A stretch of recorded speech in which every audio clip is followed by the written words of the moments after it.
It was the Victorians who first began to speak of the home as a sanctuary, a phrase whispered in magazines and repeated in sermons, safe as houses.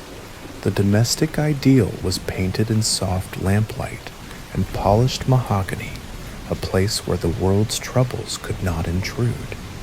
But the strange truth is that behind those thick drapes and patterned wallpapers, the houses were not safe at all. They were filled with killers, silent and patient, waiting in parlors, nurseries, and kitchens. The people who lived there, men who dreamed of empire, women who longed for refinement, children playing on new factory-made carpets, were all surrounded by objects designed to comfort them. But many of those same objects carried slow poison and invisible death. Before you drift off, do me a small favor and tap the like button and subscribe, but only if you actually enjoy what I do here. Drop a comment telling me where you are listening from and what time it is for you. Imagine the Victorian drawing room, the pride of a middle-class family. The fire glows in the grate, casting light on the latest gadget bought at the Great Exhibition, a polished contraption meant to signal progress and prosperity. The mistress of the house rests in her corset and layered skirts, a symbol of virtue and restraint. In the nursery upstairs, new toys lie scattered on the floor. Tin soldiers, painted dolls, rattles dipped in cheerful colors. Everything gleams with novelty, with invention, with the marvels of industry, yet hidden in the fabrics, in the paint, in the very air itself, is something sinister. The more they filled their houses with beauty, the more they unknowingly surrounded themselves with poison. Victorian society was proud of its newfound consumerism. For the first time, ordinary families could measure their standard of living by the sheer number of objects crammed into their homes. A century earlier, simplicity had been the ideal. Whitewashed walls, modest furnishings, sparse decoration. But now color was fashionable, clutter was a sign of wealth, and the richer and darker the hues, the better. Magazines gave instructions on taste, scolding families not to be vulgar in their choices, praising the moral superiority of deep reds, of solemn blues, of restful greens. The idea was that a room could shape the soul, that by filling a house with tasteful objects, one was shaping the very character of those who lived inside. What they did not realize was that some of those choices could also unmake a body, slowly and painfully, in ways no one yet understood. The obsession with wallpaper became one of the most dangerous expressions of this hunger for color. Once gaslighting had made rooms bright enough to show off vivid decoration, people rushed to plaster their walls with bold patterns. Sales rose from barely 1 million rolls in the 1830s to over 30 million by the 1870s. It was an explosion of ornament. Every respectable family wanted wallpaper with intricate flowers, bold stripes, and colors that did not fade with time. Green became the most fashionable of all. Green for tranquility, green for repose, green because magazines said it was the very color of virtue and taste. There was one particular shade, rich and brilliant, that everyone longed for, Scheele's green. It shone like the deep heart of a forest, bright as emerald glass, glowing even in the dimmest lamplight. People hung it proudly in parlors and bedrooms, never suspecting that in choosing this color, they were lining their homes with poison. Scheele's green was made of copper arsenite, a compound loaded with arsenic. At the time it seemed miraculous, cheap to produce, intense in color, resistant to fading. Manufacturers used it in everything: curtains, carpets, toys, candles, artificial flowers, and above all in wallpaper. But as sales rose, So did reports of mysterious deaths and lingering illnesses. Families would move into newly decorated houses and soon fall ill with sore throats, burning eyes, and stomach pains. Infants wasted away in nurseries where bright green walls glowed above their cradles. Even pets grew sick. Canaries stopped singing, cats drooped in corners, parrots toppled from their perches. Newspapers carried strange tales, a child chewing on a strip of wallpaper and dying within days, a guest collapsing after a night in a green-papered bedroom. Doctors puzzled over the symptoms, often mistaking them for cholera or other familiar killers. The truth was stranger. The walls themselves were poisoning their inhabitants. Arsenic could enter the body in many ways. Sometimes children ingested flakes that peeled from the wall. Sometimes the poison drifted into the air as dust, invisible but deadly when breathed in. Damp houses provided the perfect breeding ground for fungi that converted arsenic into a gas, a vapor that seeped from the wallpaper and spread through the closed rooms. Windows were rarely opened. Smog and soot outside discouraged fresh air, so the poison built up silently, a green fog of death inside the home. People sat in their parlors thinking themselves safe, while every breath drew arsenic deeper into their lungs. Symptoms could appear and vanish, confusing doctors. Headaches, fatigue, nausea, then sudden relief when a family left the house for the seaside, only to return and fall ill again. Some lingered in agony for months before dying. Others collapsed overnight, the wallpaper around them gleaming innocently in the lamplight. Medical journals began to sound the alarm. The Lancet warned that countless unexplained illnesses might be due to arsenic wallpaper. Physicians published cases of entire households mysteriously afflicted, only to recover when the paper was stripped from the walls. Yet manufacturers scoffed. Some even offered to eat pieces of their wallpaper in public to prove its safety. The most celebrated designer of the age, William Morris, whose patterns still hang in museums today, dismissed the fears as nonsense, calling them doctor's witch fever. He had reason to scoff. His family owned one of the largest arsenic mines in the world. Enough poison poured from those mines, critics said, to kill every living creature on Earth. Whether Morris truly believed in the safety of his wallpapers, or simply refused to acknowledge the connection, history cannot say. But families continued to sicken, and the newspapers continued to record the toll. The turning point came when the matter touched royalty. Queen Victoria herself was said to have decorated a room in bright green wallpaper. A foreign diplomat stayed overnight and collapsed the next morning, gravely ill. The queen was shaken, perhaps the first time she considered that her palace walls might themselves be treacherous.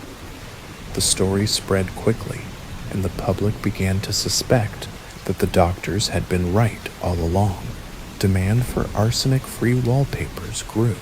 By the 1870s, manufacturers were advertising safer products, boasting of their purity. Consumers, alarmed, began to refuse the deadly greens. Official bans were never passed in Britain, unlike in Germany, but commercial pressure forced change. By the end of the century, arsenic wallpapers had mostly vanished from respectable homes. The damage, however, had already been done. How many lives were shortened? How many children wasted away in poisoned nurseries? We can never know. Picture it, a Victorian living room with 100 square meters of surface area could contain 2.5 kilograms of arsenic in its wallpaper alone, enough to sicken a family for years, enough to kill outright in some cases. The very rooms that were supposed to symbolize domestic virtue, the angel of the house presiding over her children, the husband returning from the trials of the factory or office, were in truth filled with a slow, suffocating miasma.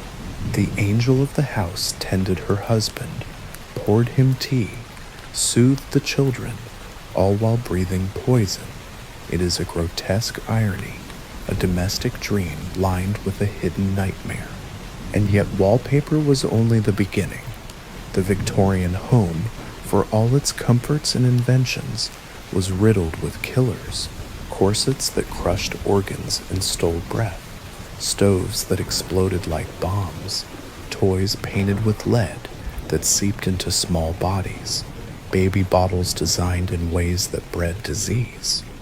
The more progress marched into the parlor, the more dangers came with it. The home may have been sweet, but it was not safe. Behind every ornate pattern and polished surface lurked hazards that shaped the very experience of Victorian life. To live in such a house was to inhabit both a marvel and a trap, to rest on velvet cushions while breathing death, to measure comfort by possessions, even as those possessions destroyed you slowly. When we picture the 19th century, it is easy to imagine only the charm, the glow of lamps, the rustle of skirts, the patterned wallpaper stretching from floor to ceiling.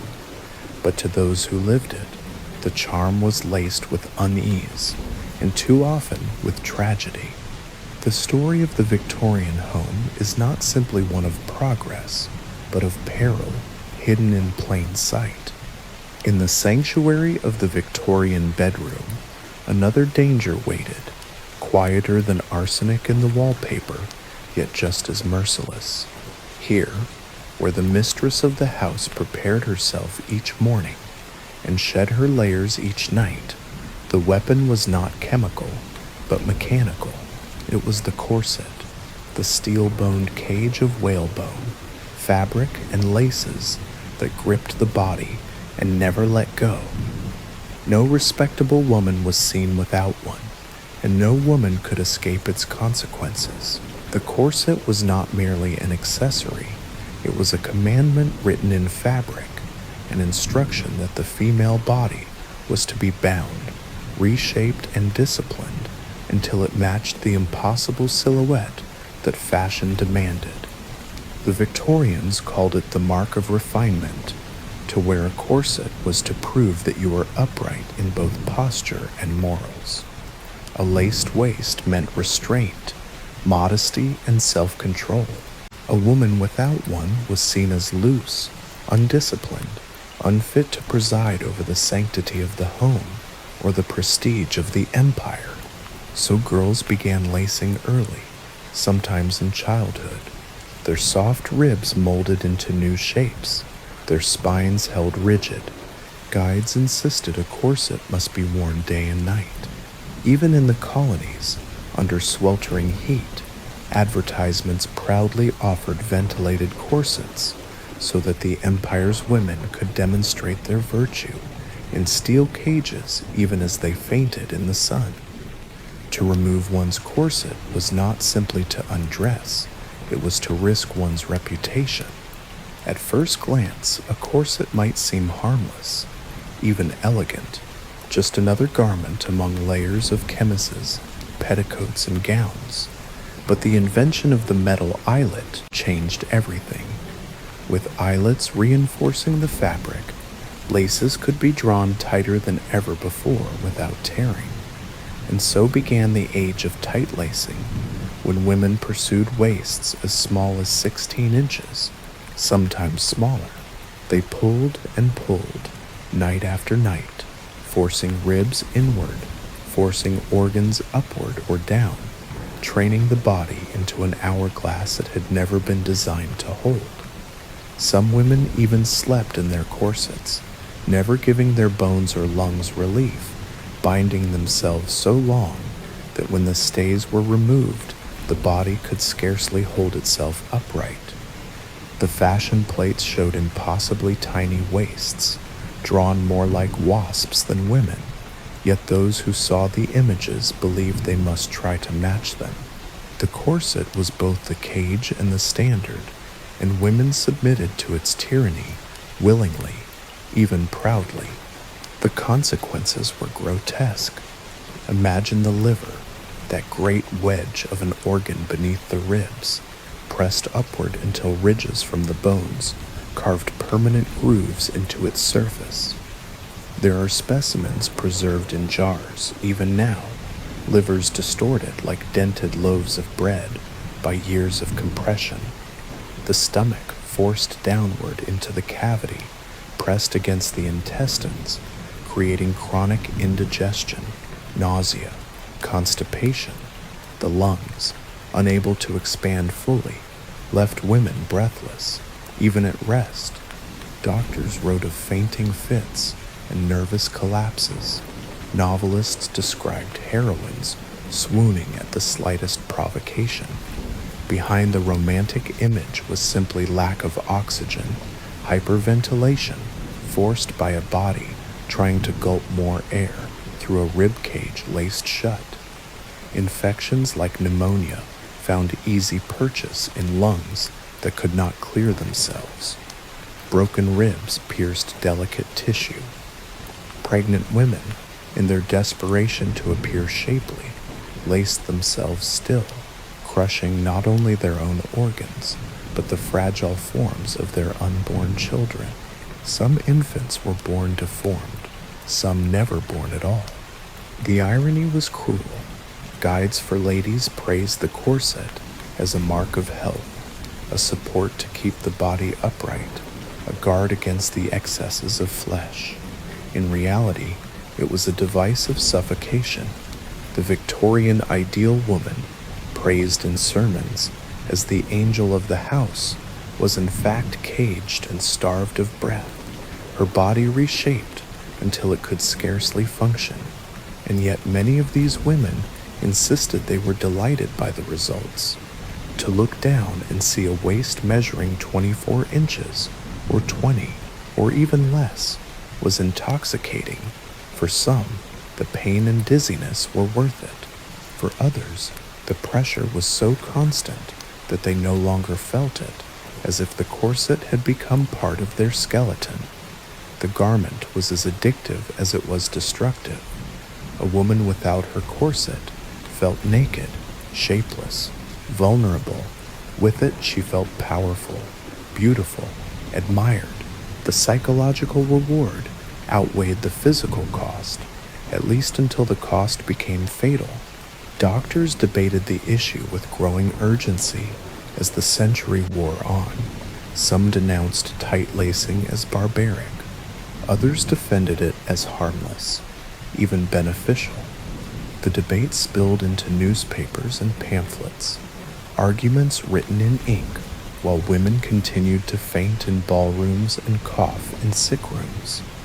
By the 1880s, the Rational Dress Society had emerged, its members campaigning for looser clothing that did not deform the figure or endanger health. Constance Wilde, wife of Oscar, edited the Rational Dress Gazette and scolded the fashion world for sacrificing women's bodies to vanity. But the corset had its defenders, and they were many. Manufacturers profited from the demand, and women themselves often resisted giving them up. What was a fainting spell compared to the admiration of being slim-waisted at a dance? What was chronic breathlessness compared to the assurance that one looked respectable? Even when women began riding bicycles and joining suffrage movements, many still clung to the corset, as if without it, their very identity would unravel. The stories of injuries piled high, ribs bent inward until the chest cavity resembled a cage crushed by some great weight, pelvic organs forced downward, leading to prolapse and pain, young girls developing rickets, their softened bones warped by years of lacing, tales of women collapsing at the dinner table, their corsets too tight to allow a full meal. Even death was not uncommon, though polite society seldom admitted it. a rib puncturing a lung, an infection turning fatal, a woman suffocating during childbirth because her chest could not expand enough to support the strain. The corset was an ever-present hazard, yet it was also ever-present fashion. To criticize it was to question an entire system of morality and appearance. So it continued decade after decade until the turn of the century finally loosened its grip.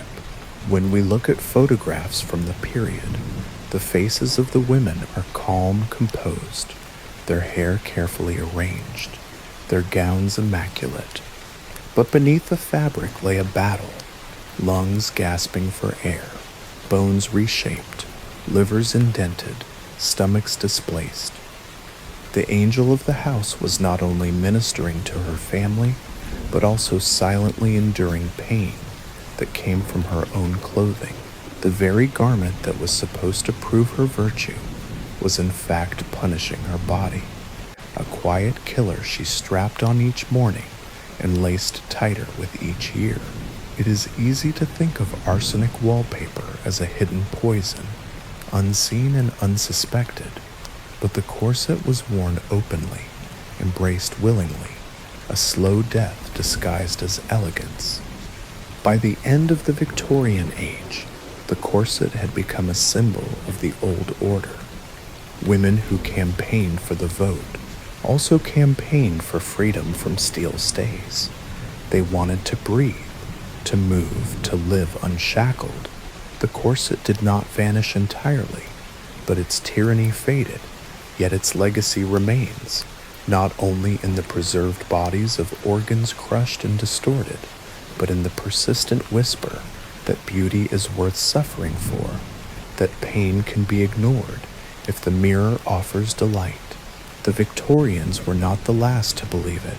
They were simply among the first to codify it so rigidly. Their homes may have been lined with arsenic, but their bodies were bound in steel, and in both cases the pursuit of comfort and beauty led them straight into danger. The kitchen was meant to be the warm heart of the Victorian home, the place where bread rose, where servants bustled, where a mother might supervise the preparation of meals while children darted in and out with hungry eyes. If the parlor was for show and the bedroom for refinement, the kitchen was for survival, and yet here too, progress had planted its traps. The Victorians loved invention with an almost religious fervor, believing that each new gadget carried the promise of a better, safer life. But in their rush to embrace modernity, they welcomed into their kitchens contraptions that hissed, smoked, and sometimes killed without warning. For centuries, families had relied on open hearths and coal fires, smoke-stained ceilings, soot-blackened walls, but the system was at least familiar, even predictable. Then came the 19th century's gospel of improvement. Engineers promised brighter light, more reliable heat, and miraculous devices that could fill entire houses with warmth. Gas was the new wonder. With a twist of a valve, a room could be illuminated. With a pipe, water could be heated. With the strike of a match, an entire household could be bathed in light. Gone were the flickering candles and dim oil lamps of the past. Now one could sit in a room lit evenly, brilliantly, as if daylight had been bottled and released. It was a marvel, but behind the marvel was a killer. Coal gas, water gas, wood gas. Different companies offered different blends, each with its own properties, each highly poisonous. There was no regulation, no standard. Gas companies competed fiercely, cutting costs, tampering with rivals, even lowering pressures at night to save money. Families went to bed with lamps flickering on their mantels, only to have the flames sputter out as the pressure dropped. And then, silently, the gas filled the room. There was no warning, no acrid smell to wake them. By morning, the house was silent, the occupants gone pale in their beds, suffocated in their sleep. Newspapers reported these cases with chilling regularity. A lady found lifeless beside her infant, both overcome by fumes. 5 boys dead in a loft, the air quietly stolen from their lungs. A family discovered after failing to wake for church, the culprit a faulty joint in the gas stove. These were not sensational front-page stories. They appeared in small columns, matter of fact, a routine hazard of modern living. Even when death did not come overnight, the dangers lingered. Gas appliances leaked, joints corroded, flames flared and caught clothing. Advertisements from gas companies blithely reassured the public that gas was harmless, even healthy, claiming it could purify the air and cleanse the home. Some pamphlets suggested that walking into a room filled with gas was entirely safe. The public wanted to believe it because gas was convenient and marvelous, but reality had a way of intruding. Entire families staggered into the street coughing, their faces blackened from smoke after a stove backfired. Servants fainted while cleaning lamps that hissed too close to their hands. The promise of progress was often delivered with a side of fear. Then came the great experiment in central heating. For the first time, Victorians dreamed of a house where every room could be warm at once, where children no longer shivered under thin blankets and servants no longer scurried with coal scuttles. Engineers built sealed boilers, systems of radiators and pipes, pressure vessels modeled after steam engines, and just like steam engines, they sometimes exploded. Imagine sitting down to dinner, a tureen of turtle soup steaming in front of you, the family gathered in pride of their new modern home, then a muffled groan from the basement, a hiss, a shudder, and in the next instant, a blast tears through the floor, masonry crumbles, boiling water sprays like shrapnel. The newspaper reports it with dry brevity. House destroyed, family injured, cause believed to be faulty boiler. But to the survivors, it was as if the walls themselves had turned against them. The problem was simple. No one fully understood the stresses of cast iron, the behavior of gas under pressure, the need for safety valves. Victorians were experimenting on a national scale, building systems into homes without testing them, learning only through catastrophe. A flaw in casting, a weak seam, a corroded joint, any could turn a kitchen into a bomb. Servants, often young girls barely out of childhood, were the ones tasked with tending these machines. They poked coal into stoves, turned valves on pipes, tried to control devices that might, at any moment, betray them. For them, the warm heart of the home was also a place of dread, where each hiss might be the last sound they ever heard. Cooking itself carried new dangers.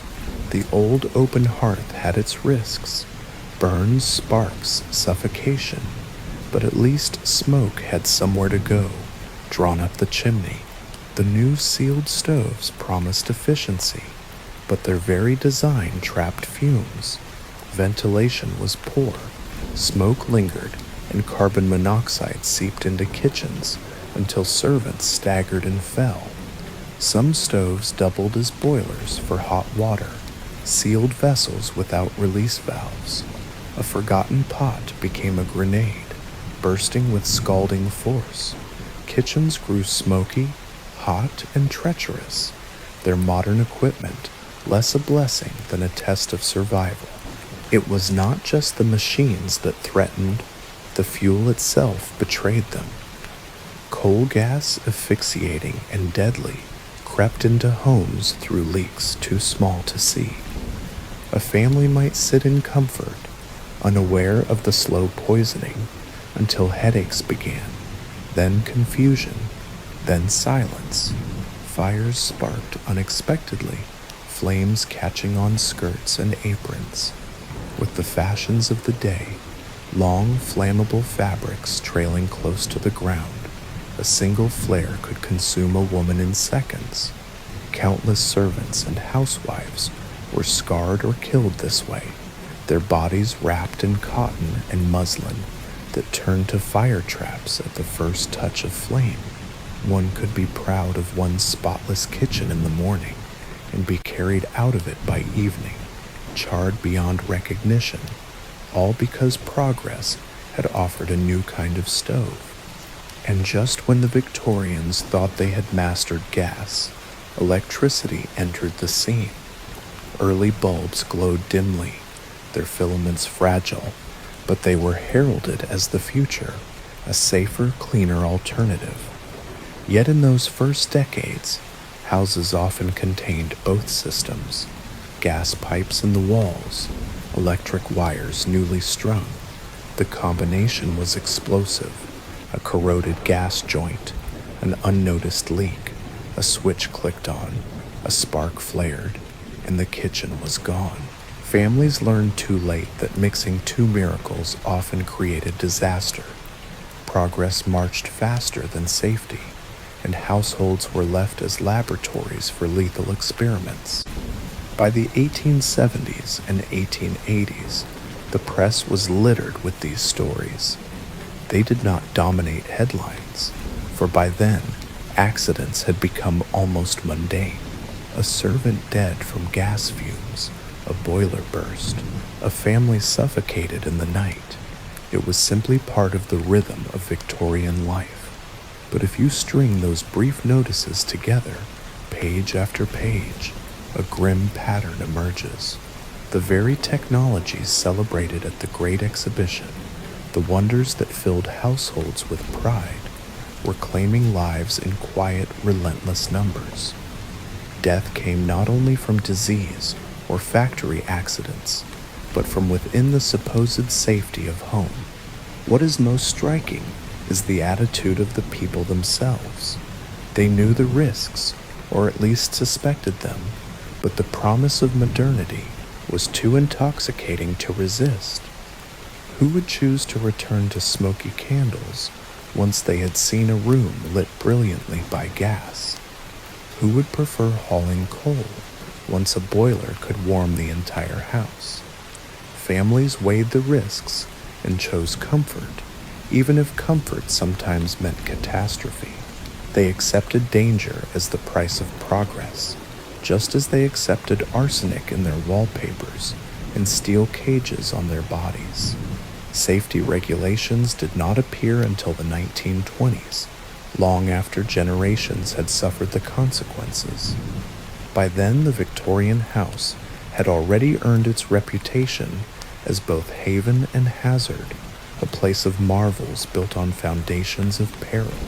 When we think of the Victorian kitchen today, we imagine cozy domesticity, the smell of bread, the clatter of pans, the flicker of firelight. But beneath that image lies another reality: smoke choking the air, valves hissing ominously, pipes groaning under pressure, a sudden explosion that could reduce the heart of the home to rubble. It was a place where invention and danger coexisted, where the desire for warmth and light came hand in hand with the threat of suffocation and fire. The kitchen was not merely where food was cooked, it was where progress tested its limits on the bodies of those who lived closest to the flame. The nursery was meant to be the safest room in the house, the fortress of innocence, where children slept under their mother's watchful eye or played with new toys brought home by a proud father. In Victorian ideals, it was the very heart of purity, the place where the angel of the house proved her worth by raising healthy children away from the filth of the streets and the dangers of the factories. But the nursery, like every other room in the home, was no sanctuary. It was, in fact, a chamber of hazards. Here, in the name of love and progress, children were surrounded by killers disguised as playthings and comforts. If arsenic wallpaper and suffocating corsets took their toll on adults, the nursery reserved its cruelties for the youngest and most vulnerable, claiming lives before they had even begun to live. The statistics themselves are staggering. In the last decades of the 19th century, as many as 15% of infants in Britain died before their first birthday. That is one child in every 7 gone before their first steps. Some were taken by diseases that still stalked the age: diphtheria, measles, scarlet fever, but many others were killed by the very objects meant to cradle and entertain them. In the Victorian nursery, danger came in the form of dolls, paint, bottles, and even milk itself. Toys, for the first time, were mass-produced in factories rather than handmade in small workshops. Middle-class parents bought them eagerly, delighted to spoil their offspring.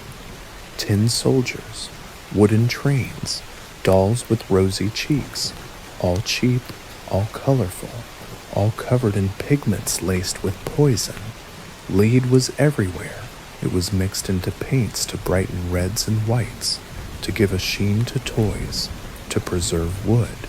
Lead was known to be toxic since Roman times, but it was also cheap and useful, so industry ignored the danger. A toy soldier painted white could contain enough lead to poison a child with a single lick. A doll's lips tinted red were a deadly invitation for a curious mouth, and children, of course, put everything in their mouths. Lead poisoning does not strike like a dagger. It creeps like a fog. The symptoms begin with irritability, headaches, constipation. Then come seizures, developmental delays, a gray-blue line along the gums known as Burton's line. Behavior changes followed.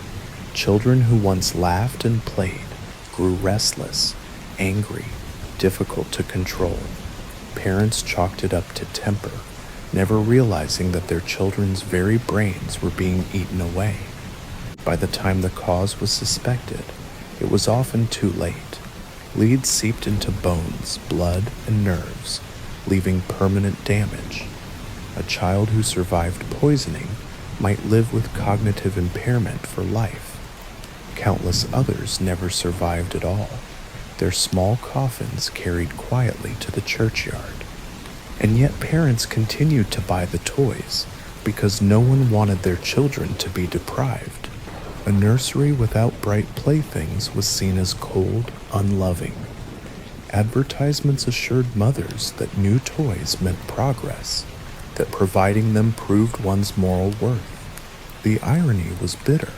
The more parents tried to demonstrate love, the more they delivered poison into their children's hands. But if lead was insidious, the baby bottle was worse. A slow killer embraced as a blessing. For centuries, babies had been fed at the breast, or if a mother could not or would not, by a wet nurse. Victorian ideals complicated the matter. Fashionable women often considered breastfeeding unfitting, something for lower classes. Middle-class women turned to guides like Mrs. Beeton, whose advice carried enormous weight. In her monumental book of household management, she devoted more space to hand-rearing with bottles than to nursing, a subtle suggestion that bottle feeding was not only acceptable, but preferable. Manufacturers seized on this, producing bottles with grand names like the Empire Feeder, marketing them as tools of modern motherhood.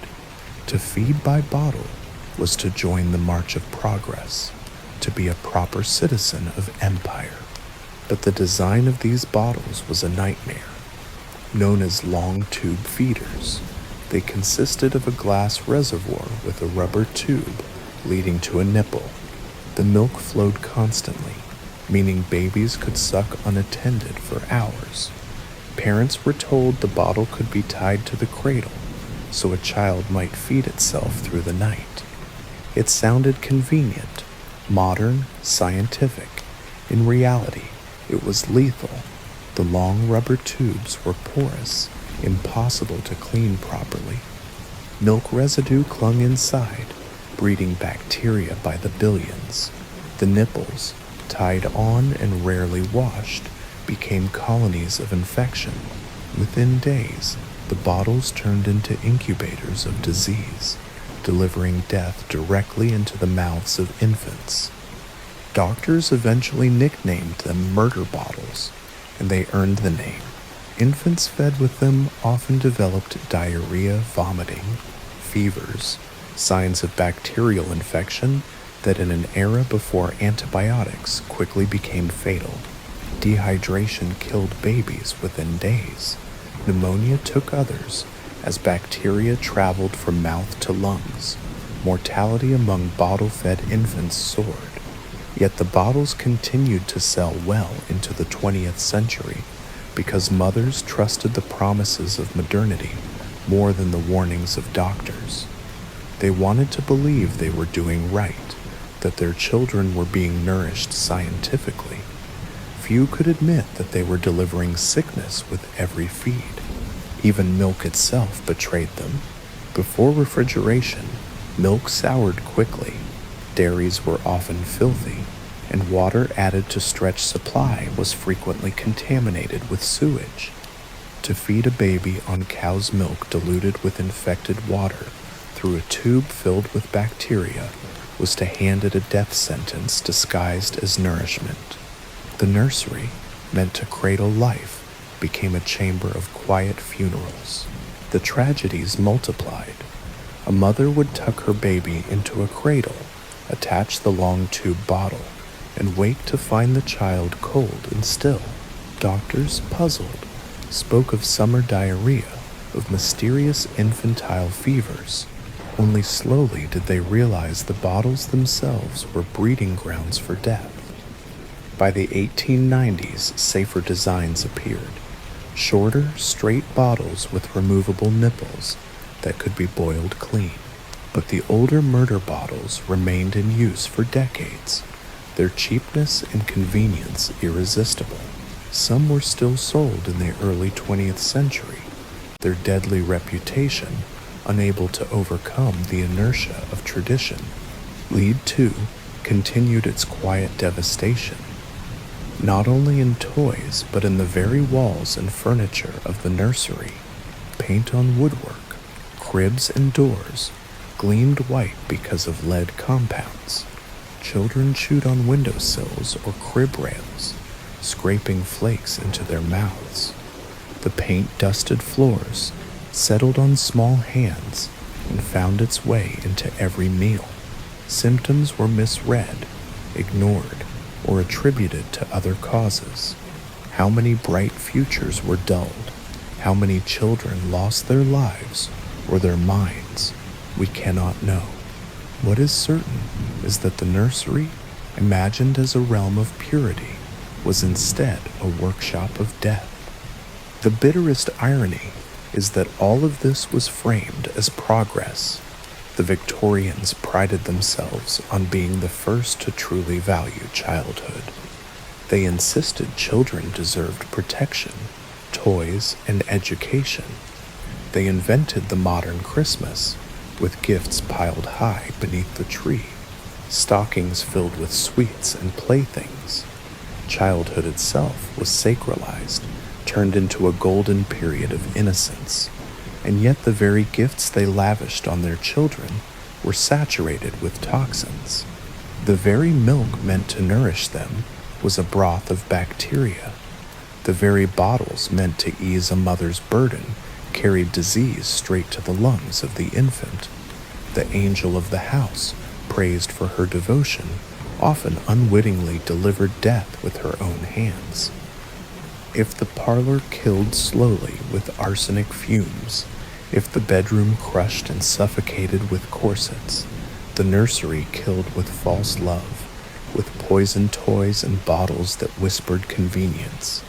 The smallest coffins in the graveyards of Victorian cities testify to it. The families consoled themselves with scripture, with the belief that God had taken the child, but the truth was more worldly. Progress had promised safety, and delivered poison. Even now, traces remain. Lead paint lingers on old woodwork. Antique toys displayed on shelves carry their toxic colors. Murder bottles survive in museums, their glass still clear, their tubes cracked with age. They are relics of an age that believed itself enlightened, yet filled its nurseries with death. To step back into such a room is to see innocence draped in poison, to smell the faint sweetness of milk gone sour, to hear the echo of a child's cough that was never cured. The Victorian nursery was not a sanctuary.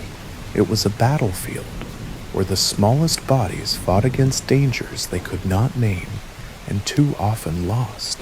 And in that bitter truth lies the essence of the Victorian home, a place where comfort and catastrophe lived side by side, where every new invention carried a shadow, and where even the cradle could become a coffin.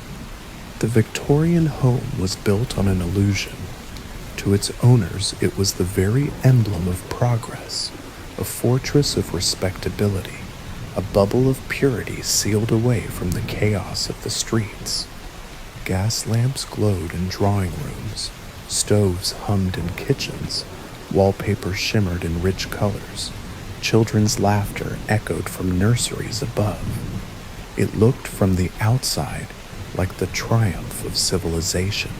But step inside, breathe deeply, and you would find that the air itself was treacherous, the comforts laced with poison, the laughter shadowed by the constant presence of death. Arsenic wallpaper hung like a velvet shroud, releasing invisible fumes with every flicker of damp. Corsets squeezed the very breath from the women who were meant to be angels of the household. Boilers throbbed beneath floors, ready to burst with scalding force, while pipes hissed gas that could suffocate a family overnight. Toys were painted in lead that seeped into small bodies, while murder bottles dripped infection straight into infants' lungs. The Victorian home, celebrated as a sanctuary, was in truth a machine of hazards, a theater where progress and peril played out in equal measure. The irony is that all of these dangers were not hidden in dark alleys or factories. They were embraced willingly, proudly, by people desperate to display refinement. A green wallpaper was not chosen in ignorance of beauty, but because guides insisted it was the very color of moral taste. A corset was not strapped on out of cruelty, but out of a belief that respectability required it. A gas lamp was not lit recklessly, but with joy at the marvel of science. A toy soldier painted in lead was not handed to a child as punishment, but as a gift of love. In every case, the dangers came disguised as virtues. Poison was sold as progress. Suffering was wrapped in velvet and lace. Death was handed over in the guise of kindness. And still, the Victorians carried on. They endured fainting spells, stomach cramps, mysterious fevers, and unexplained deaths, all while praising the comforts of their homes. The very phrase "safe as houses" was coined in this age, when houses were anything but safe.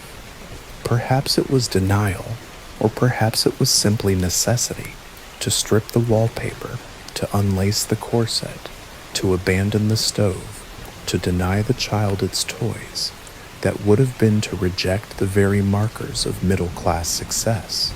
And so they endured, breathing arsenic, lacing steel, trusting stoves, buying toys, burying children. Progress demanded sacrifice, and it was paid in blood behind closed doors. Doctors wrote, journalists warned, reformers pleaded. The Lancet printed cases of poisonings. Women's groups campaigned against corsets.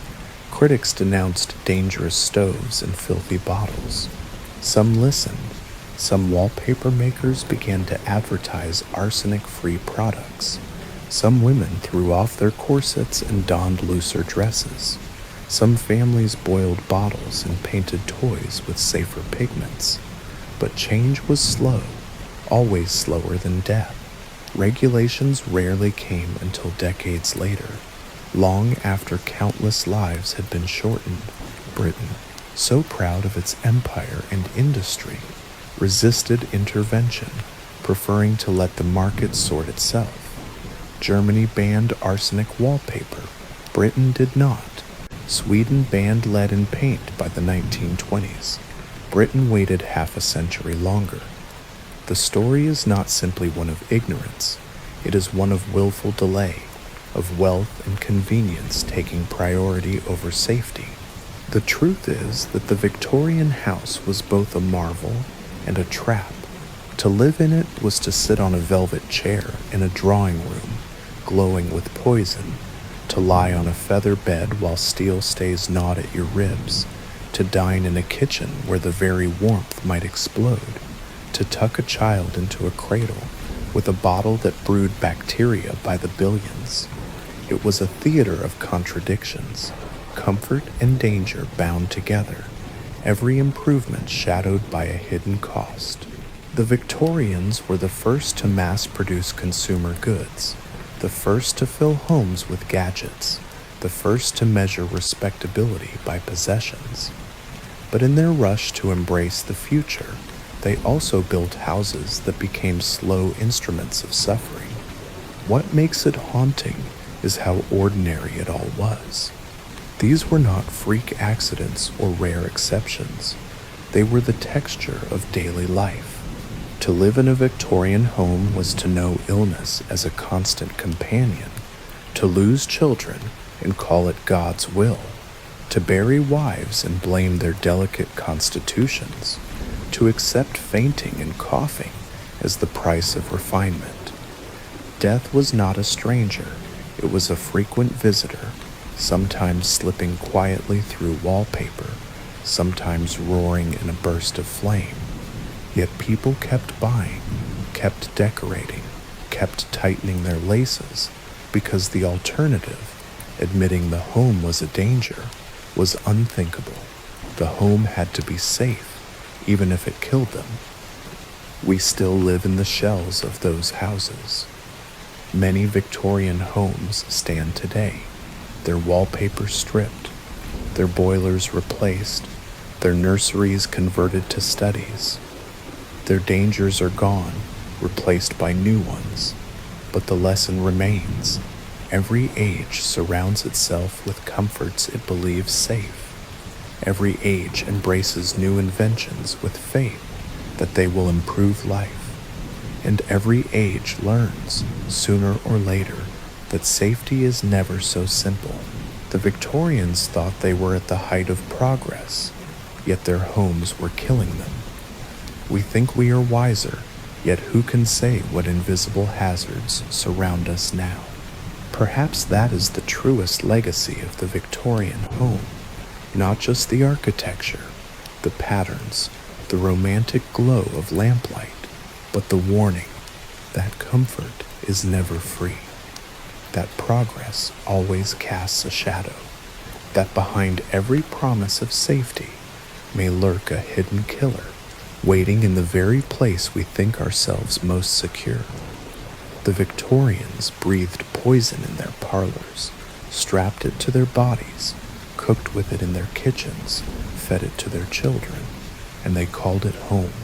The Victorians did not only poison themselves with the walls they lived inside, the corsets they laced, the stoves they lit, or the toys they handed to children.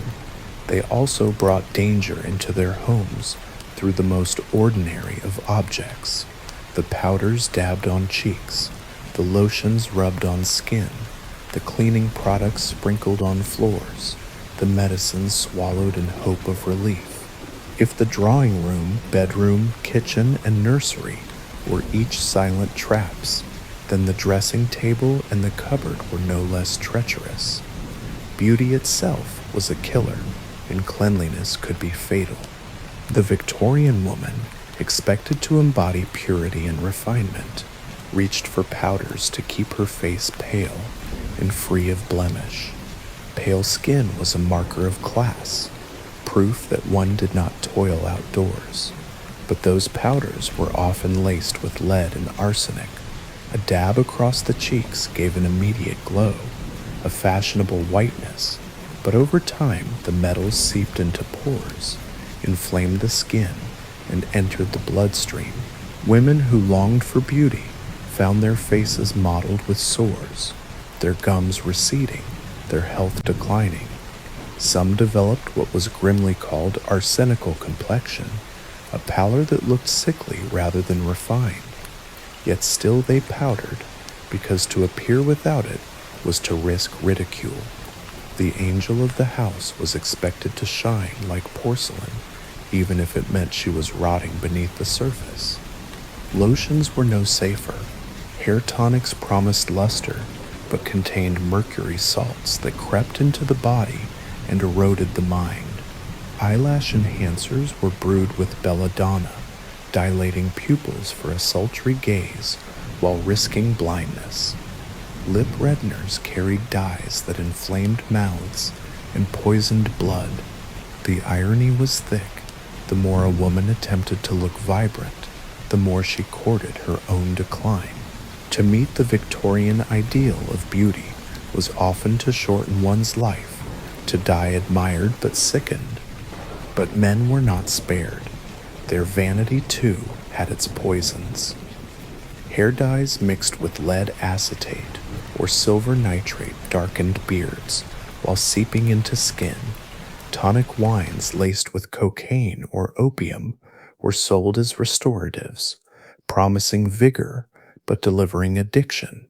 Patent medicines filled cupboards, sold under names like Dr. Bateman's pectoral drops or Godfrey's cordial, many loaded with morphine, chloroform, or alcohol. Mothers dosed infants with them to quiet their cries, not knowing they were slowly sedating children to death.